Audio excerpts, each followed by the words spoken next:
Hello students, welcome to my channel Learning History Made Easy. In today's video, I will be explaining about the second part of model paper 2. The first part already I have uploaded, that is with 1 mark and 2 mark question. The link to that video I will put in the description box. This is the second part which will be dealing with 5 mark questions. So in today's video I will be explaining 3 5 mark questions and the other questions will be coming in the future videos. So before going into the video, if anyone is seeing the channel for the first time or if you have not subscribed to my channel, please do subscribe and share it with your friends, and also click the bell button to receive notifications whenever I upload new videos. So without wasting time, let us get into the video. So as I told, today's video will be about 5 mark questions. So the first 5 mark question which we are going to discuss is: unity in diversity is a unique feature of Indian history. Explain. Unity in diversity is a unique feature of Indian history. Explain. Unique feature of Indian history. So this is the first 5 mark question which we are going to discuss. So considering 5 mark questions, you have to answer the question in at least 15 to 20 sentences, and total 8 questions will be asked, out of which any 6 you will have to answer.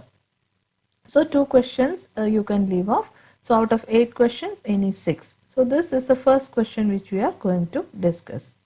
So India is a land of diversity. So when a question comes like this, first you have to understand in which all ways India is diverse. India is a land of diversity. Diversity means differences. There are a lot of differences in our country.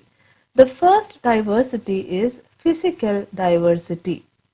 So physical diversity means India has the coldest places. Then India has the hottest desert. Then it has snowy mountains of Himalayas, snowy mountains.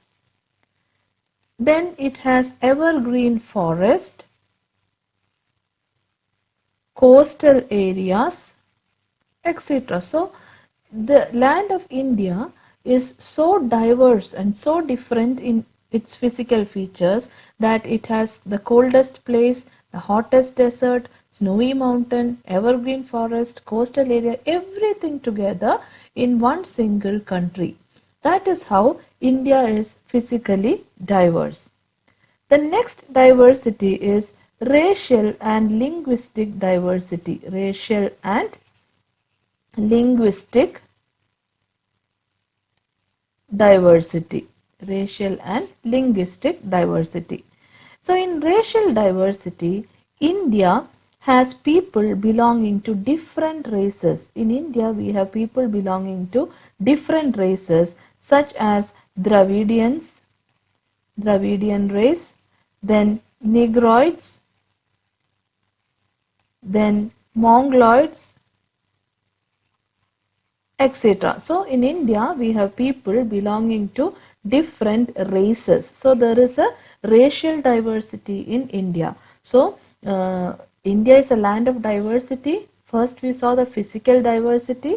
Second, racial diversity. That is, India has people belonging to different races, Dravidian, Negroids, Mongoloids, etc. So that is racial diversity. Now what about linguistic diversity?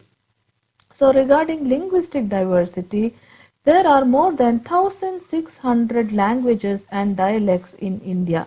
1600 languages and dialects. The way in which a same language is spoken in different ways. So there are 1600 languages and dialects, and then because of that we can say that linguistically also India is diverse. So linguistic diversity, so many languages and dialects in one single country. Next we move on to social and religious diversity. Social and religious diversity. India is a land of social and religious diversity. Why? Because in India we have different religions, different castes, different faiths. All these differences are there in India. And even regarding social diversity, we can say that India has a lot of different food and dress habits. A variety of food and dress habits are also there in India, and hence we can say that socially India is diverse. And regarding family system, there are both patriarchal and matriarchal family.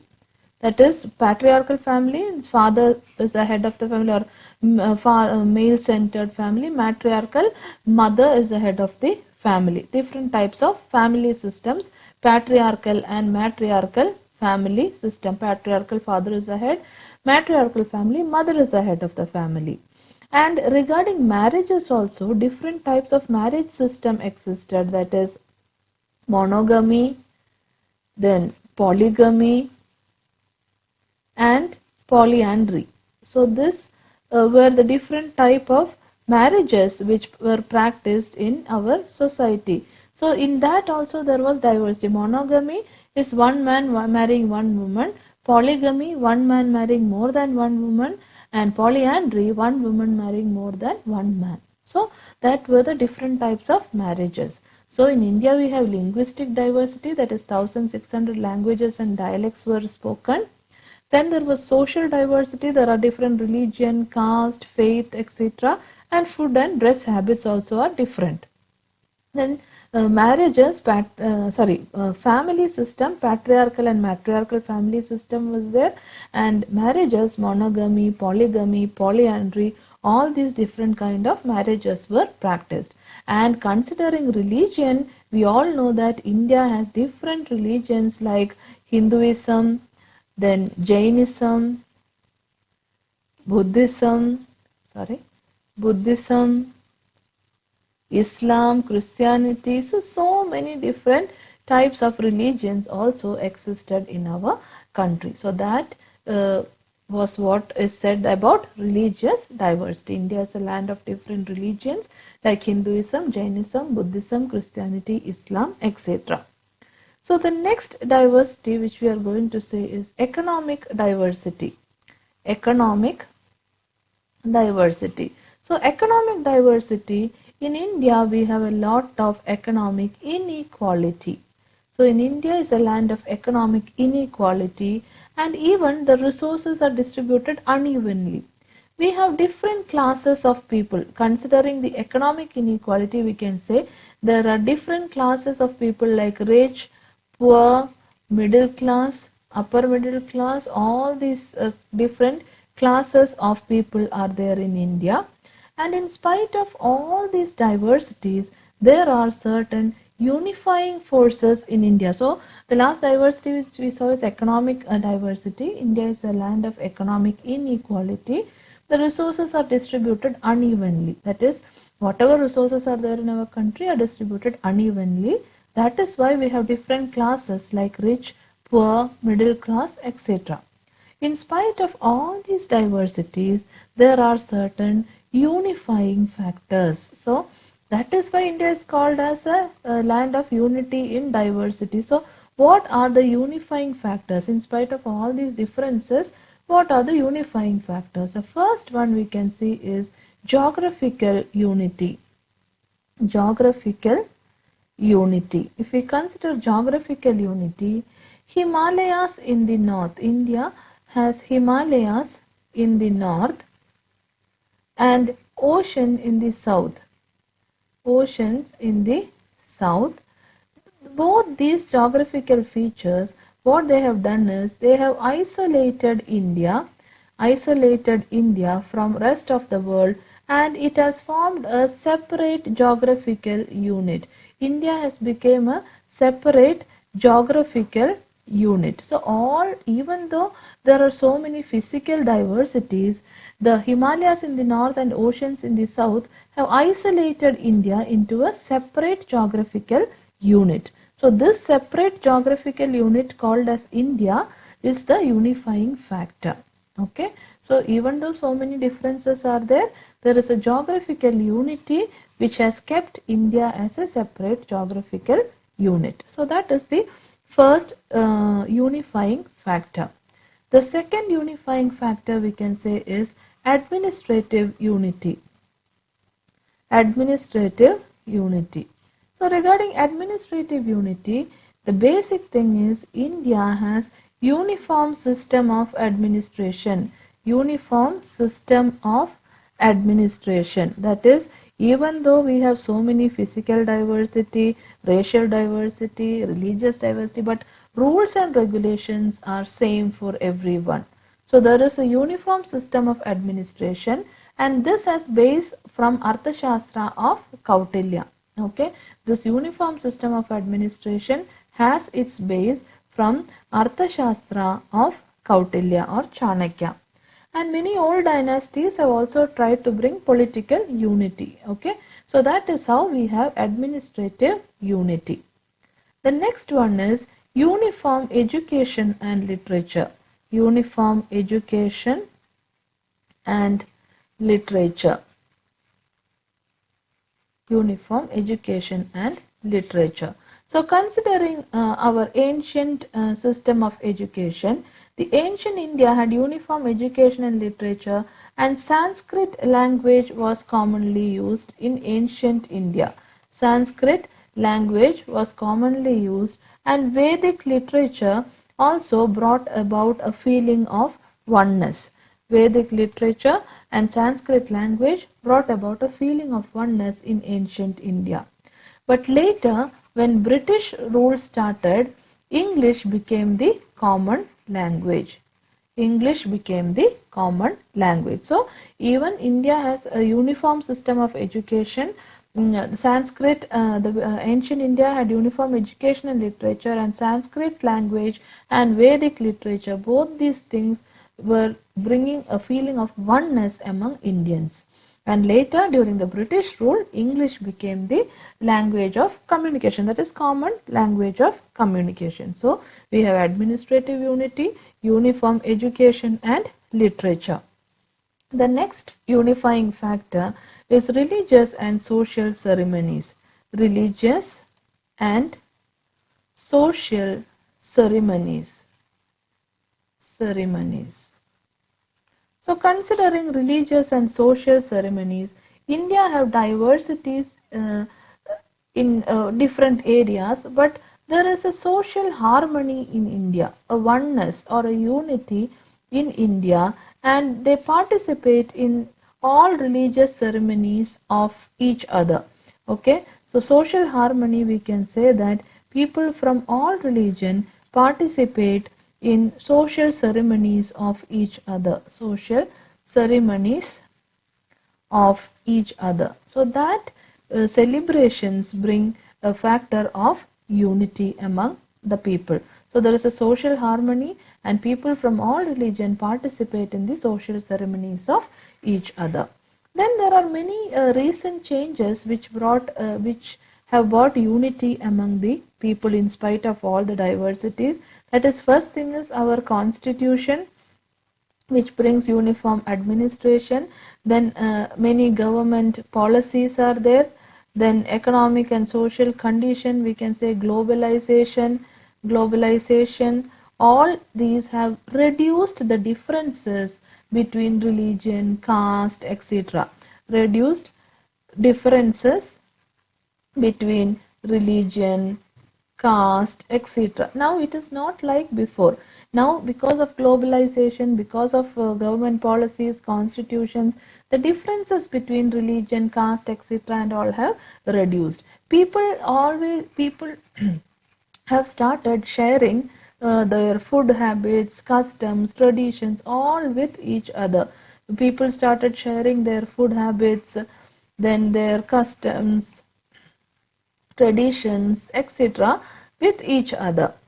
And all these factors increase the unity among Indians. So people, even we can see the North Indian people they try South Indian food, they dress up in South Indian style, or South Indian people try North Indian food. So we all share our habits, our customs, our traditions. We happily celebrate all the festivals together irrespective of caste and class. So all these things brought, all these factors brought unity in among the people in spite of the diversity. So religious and social ceremonies were a unifying factor, and there were many recent changes which brought about unity among the people. So because of all these reasons, we can say that India is a land of unity in diversity.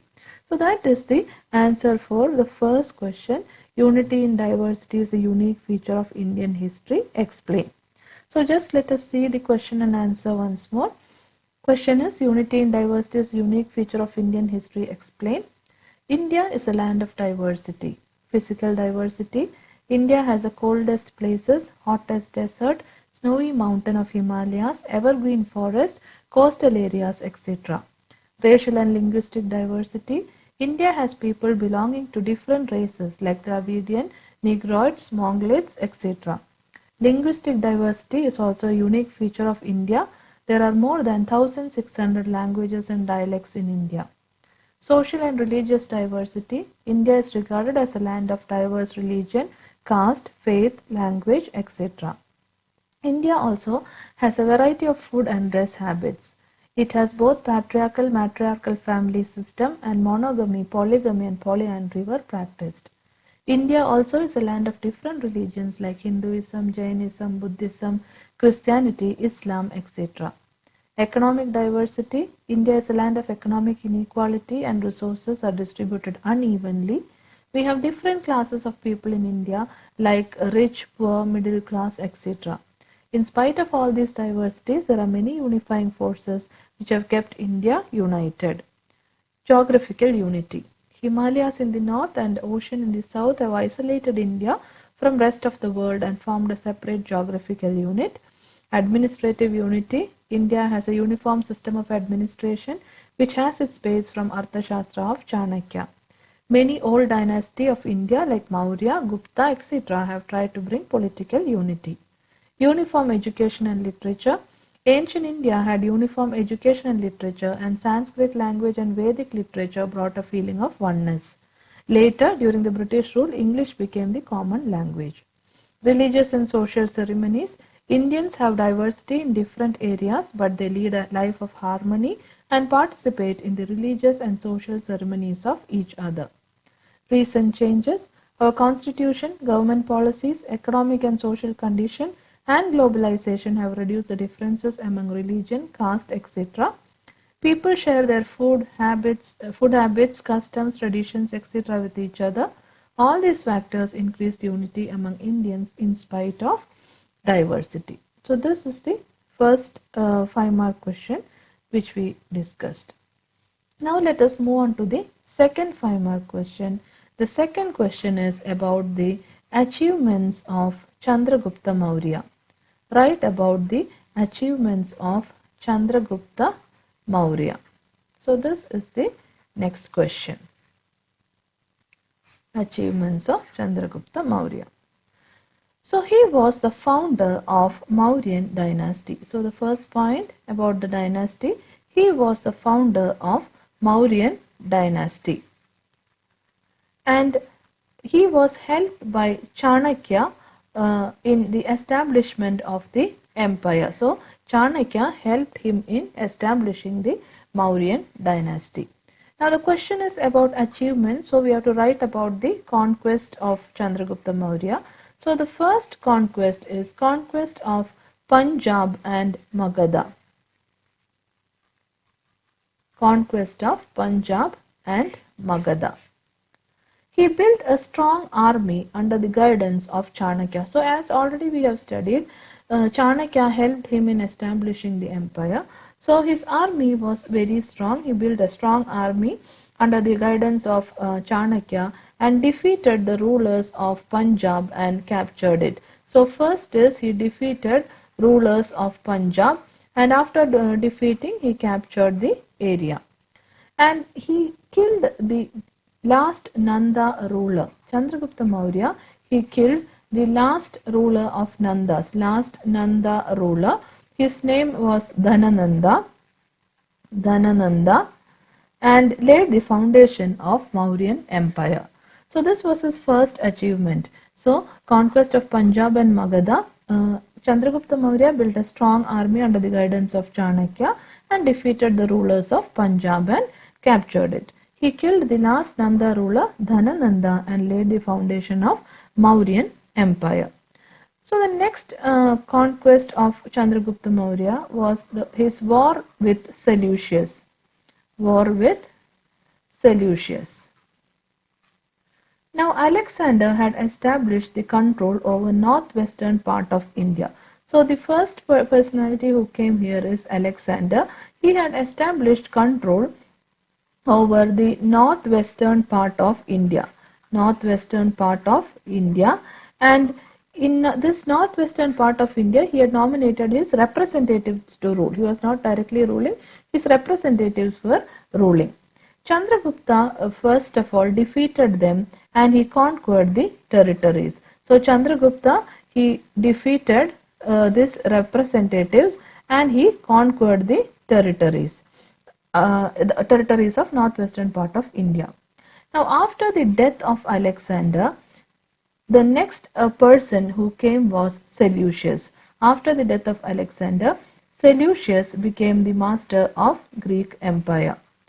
Seleucus became the master of Greek Empire, and Seleucus, he reached India and he wanted to reconquer Alexander's Indian possession. So Alexander first controlled northwestern part of India and he nominated his representatives to rule. Chandragupta Maurya, he defeated them and he conquered the territories. After the death of Alexander, Seleucus became the master of Greek Empire and he reached India to reconquer Alexander's Indian possession. So Seleucus, he reached India to reconquer all the possessions which Alexander had.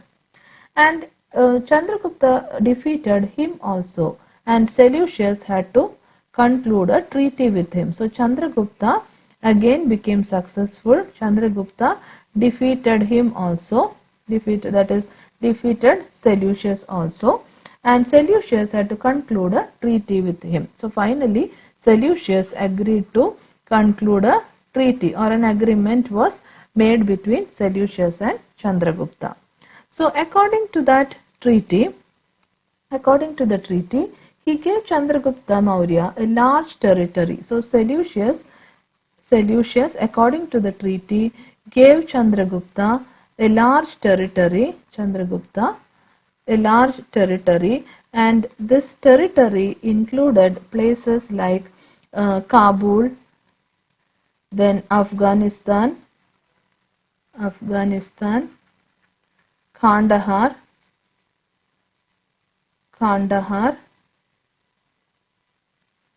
then Baluchistan, etc.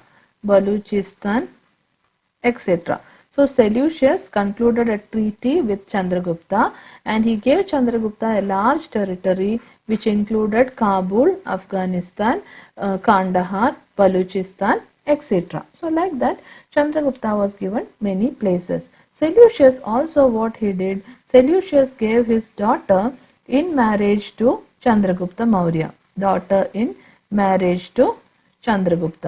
So like that, there was a friendly relation between Seleucus and Chandragupta Maurya. So a friendly relation was maintained between the Mauryas and Greek.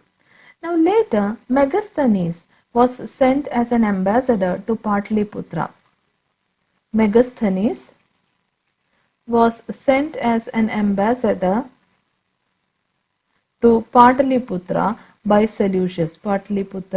And this was done by Seleucus. He sent Megasthenes as an ambassador to Patliputra and this was done by Seleucus. And Chandragupta undertook many other military conquests and established a large empire. Finally, Chandragupta was successful in establishing a large empire. According to the Jain tradition, it is said that Chandragupta Chandragupta gave up the throne, that is, he abdicated the throne. That means he gave up the position as a king, he gave up the throne, and he got converted into Jainism. That was what is said according to the Jain tradition. Okay, so Megasthenes Megasthenes was sent as an ambassador to Patliputra by Seleucus, and according to Jain tradition, Chandragupta he abdicated the throne and he got converted, or he embraced Jainism in his last days of his rule. That was according to the Jain tradition. And the person who influenced him was the Jain scholar Bhadrabahu. Jain scholar, his name was Bhadrabahu. It is said that this person influenced Chandragupta Maurya to get converted into Jainism. And his last days Chandragupta Maurya spent in Shravanabelagola in Karnataka, and he died there in 300 BC by performing Sallekhana. He died by performing Sallekhana. Sallekhana is fasting or not eating till his death. That is how he was fasting till death. That is Sallekhana. So Jain scholar Bhadrabahu influenced Chandragupta Maurya, and his last days he spent in Shravanabelagola in Karnataka, and he died in 300 BC by performing Sallekhana, and the hill on which he stayed, it is called as Chandragiri Hills. Chandragiri Hills, and the temple there built by him is called as Chandragupta Basadi. Chandragupta Basadi was the temple made by him. So this is how the final days of Chandragupta Maurya was happened. He got converted into Jainism. He spent his last days at Shravanabelagola. He died by performing Sallekhana, and the hill on which he stayed is Chandragiri Hills, and the temple is Chandragupta Basadi. So this much points you have to write when a question is asked about the achievements of Chandragupta Maurya. So let us see this question once more. Write about the achievements of Chandragupta Maurya. He was a founder of the Mauryan dynasty. Chanakya helped Chandragupta Maurya in the establishment of the empire. Conquest of Punjab and Magadha. He built a strong army under the guidance of Chanakya and defeated the rulers of Punjab and captured it. He killed the last Nanda ruler Dhanananda and laid the foundation of Mauryan empire. War with Seleucus. Alexander had established control over northwestern part of India and nominated his representatives to rule. Chandragupta defeated them and conquered the territories. After the death of Alexander, Seleucus became the master of Greek empire. He reached India to reconquer Alexander's Indian possession in 305 BC. Chandragupta defeated him, and Seleucus had to conclude a treaty with him. He gave Chandragupta Maurya a large territory including Kabul, Afghanistan, Kandahar and Balochistan. Seleucus also gave his daughter in marriage to Chandragupta Maurya. A friendly relation was maintained with the Mauryas. Megasthenes was sent as an ambassador to Patliputra by Seleucus. Chandragupta undertook many other military conquests and established a large empire. According to the Jain tradition, he abdicated the throne and embraced Jainism in the last days of his rule. He was influenced by the Jain scholar Bhadrabahu. His last days were spent at Shravanabelagola in Karnataka. He died by performing Sallekhana in 300 BC. The hill on which he stayed is known as Chandragiri Hill, and the temple built by him is Chandragupta Basadi. So now we'll move on to the third question in today's video. So the next question is, explain the conquest of Samudragupta. Samudragupta. So this again is a conquest of a ruler. So the first point is about the dynasty. Samudragupta was the greatest ruler of Gupta dynasty. So the first point, he was the greatest ruler of Gupta dynasty and he ruled for 40 years. He was an ambitious ruler and his ambition was he wanted to become a Chakravarti or an emperor. That was the ambition of Samudragupta. He was very ambitious. He wanted to become a Chakravarti. And he is very famous for his military conquest. Samudragupta is very famous for his military conquest, and he waged a number of wars to establish his empire. And the conquest of Samudragupta we can see in the Allahabad pillar inscription. Allahabad pillar inscription gives us details about the conquest of Samudragupta, and this was composed by Harisena, who belonged to the court of Samudragupta only. So this much is the introduction. Samudragupta was the greatest ruler of Gupta dynasty. He ruled for 40 years. And he was an ambitious ruler and wanted to become a Chakravarti. He is known for his military conquest and he waged a number of wars. And Allahabad pillar inscription gives us the details about the conquest of Samudragupta, and it was composed by Harisena. Now regarding the conquest of Samudragupta, the conquest of Samudragupta may be divided into 4 groups. First one is North Indian campaign. North Indian campaign. So in his North Indian campaign, the early years of Samudragupta was spent in subduing the provinces of Gangetic plains. So the first conquest, the early years he spent in subduing the provinces of Gangetic plains. Gangetic plains. That was his first achievement.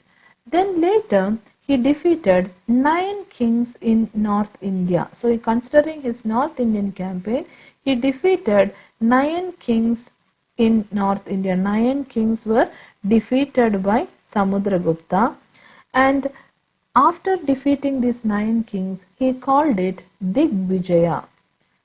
Digvijaya. That is, winning through war is called as Digvijaya. So Samudragupta spent his early years by subduing the provinces of Gangetic plains. Then he defeated 9 kings in his North Indian campaign, and after defeating he called it Digvijaya. Some of the kings defeated by him in North India are Balavarman, Nagasena, Nagadatta, etc. All these, there were 9 different kings. Some examples I have written: Balavarman, Nagasena, Nagadatta, etc. were the North Indian kings defeated by him. So this is about his North Indian campaign, first one. Now the second one is his conquest of Forest Kingdom. Conquest of Forest Kingdom. So as I have told, Samudragupta's conquest is divided into 4. First one is North Indian campaign. Second is conquest of Forest Kingdom. He conquered the Forest Kingdom of, first is Jabalpura, Rewa, Nagpura and Bhagelkhand. These were the forest kingdom conquered by Samudragupta. He conquered the forest kingdom of Jabalpura, Rewa, Nagpura, Bhagelkhand and also Vindhya regions of central India. Vindhya regions of central India.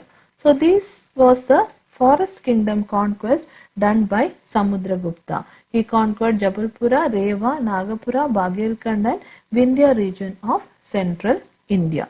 So that was the second conquest. Now the third conquest done by him is South Indian campaign. South Indian campaign. In South Indian campaign, he defeated 12 kings of South India. 12 kings of South India were defeated by Samudragupta. In North India, he defeated 9 kings. In South India, he defeated 12 kings. But after defeating them, what he did was, he reinstated them in their respective positions.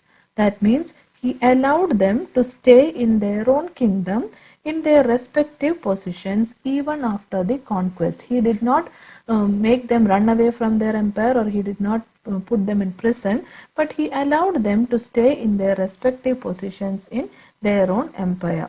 and these kings became his vassals, and these kings had to pay him a tribute because they were already defeated by him and they are allowed to stay in the respective position. These kings had to pay him a tribute. And after doing this, Samudragupta called it as Dharma Vijaya. Why? Because he has done dharma here. That means he has defeated them. Even then, he has allowed them to stay in their respective positions. That is why Samudragupta called it as Dharma Vijaya. So, in South India, he defeated 12 kings of South India and reinstated them in their respective position even after the conquest. These kings became his vassals and they had to pay a tribute, and he called it Dharma Vijaya. So that was the South Indian campaign of Samudragupta. Now the last one, that is the fourth one, is conquest of border states. Border states. So in border states, he conquered, first is Kamarupa in Assam, Kamarupa in Assam, then Samatata in Bengal, Samatata in Bengal, Kartripura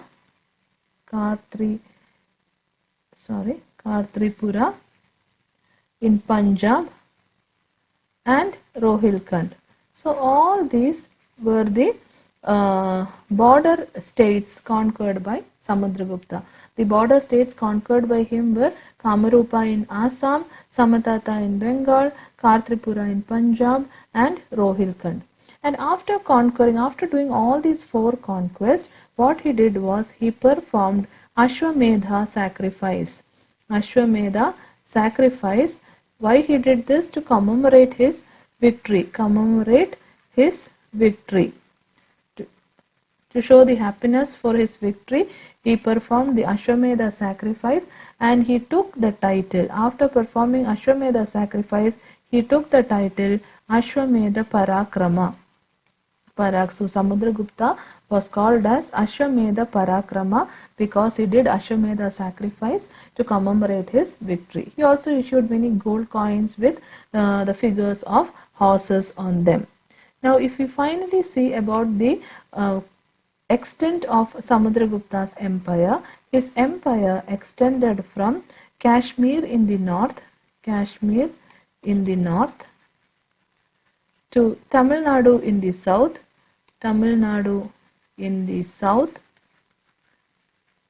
and Punjab in the west, and Bengal in the east. So this is how Samudragupta's empire extended. His empire extended from Kashmir in the north to Tamil Nadu in the south, Punjab in the west, and Bengal in the east. So this was about Samudragupta's conquest. Now just let us go through the points which we have studied. Explain the conquest of Samudragupta. Samudragupta was the greatest king of the Gupta dynasty and ruled for 40 years. He was an ambitious ruler and wanted to be a Chakravarti emperor. He is known for his military conquest and he waged a number of wars to establish a vast empire. Allahabad pillar inscription is the main source to know about the conquest of Samudragupta, and it was composed by Harisena. Samudragupta's conquest may be divided into 4 groups: North Indian campaign, conquest of forest kingdom; South Indian campaign, conquest of border states. In North Indian campaign, the early years of Samudragupta's rule was spent subduing the provinces of Gangetic Plain. He defeated 9 kings in his North Indian campaign and called it Digvijaya. Some of the kings defeated by him were Balavarman, Nagasena, Nagadatta, Chandravarman, etc. Conquest of forest kingdom. He conquered the forest kingdoms of Jabalpura, Rewa, Nagpura and Bhagelkhand in the Vindhya region, central India. South Indian campaign. He defeated 12 kings of South India and they were reinstated in their respective positions even after conquest. These kings became his vassals and they accepted to pay tribute. He called this Dharma Vijaya. Conquest of border states. The border states conquered by Samudragupta were Kamarupa in Assam, Samatata in Bengal, Kartripura in Punjab and Rohilkhand. He performed Ashwamedha sacrifice to commemorate his victory and took the title Ashwamedha Parakrama. He also issued gold coins with the figure of horses on them. His empire extended from Kashmir in the north to Tamil Nadu in the south, and Punjab in the west to Bengal in the east. So this was about the conquest of Samudragupta. So I hope you have understood all these three questions very clearly. The coming videos will be again about 5-mark questions. The remaining 5-mark questions I will be explaining in the coming videos. If you have any doubts regarding these questions, you can ask in the comment section. And also, please don't forget to like, share and subscribe to my channel. Your likes and shares will be of a great encouragement for me to make more and more videos. So I hope to see you all soon in the next video. Thank you for watching.